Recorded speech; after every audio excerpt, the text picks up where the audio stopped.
अस्सलाम वालेकुम students, 10th biology के भी आपको मोस्ट इंपोर्टेंट लॉन्ग क्वेश्चंस बताने लगा हूं। अगर आप लोग ये कर लेंगे तो इंशाल्लाह आप लोगों का 18 मार्क्स का पोर्शन कवर हो जाएगा।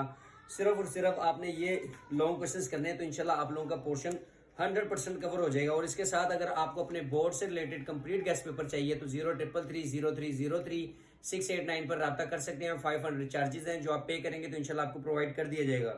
बाकी आप लॉन्ग क्वेश्चंस नोट कर लें। Write the osmic adaptation of hydrophytes and xerophytes.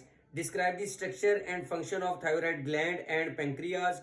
Next है आपके पास define osmoregulation. Describe the role of kidney in osmoregulation. With the help of label diagram, explain the structure of nephron.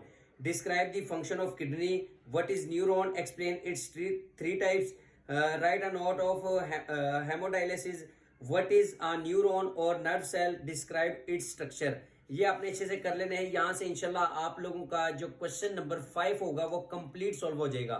इसके बाद question number 6 के लिए आपने जो long questions करने हैं वो आपने ये नोट कर लेने हैं। सिर्फ ये कर लें, इंशाल्लाह आप लोगों का लॉन्ग क्वेश्चंस कवर हो जाएगा। What do you mean by a bond? Describe its structure. What conditions are necessary for the germination of seed? What are the main components of an axial skeleton and appendicular skeleton of human? What is meant by a joint? Describe different types of joint. Describe the role of tendons and ligaments in human skeletal system. Write down the advantages and disadvantages of vegetative propagation of plants. Describe two common methods of artificial propagation. What is meant by vegetative propagation? Describe different ways of natural vegetative propagation. आप सिर्फ ये कर ले, इंशाल्लाह आप लोगों का long questions का पोर्शन कवर हो जाएगा।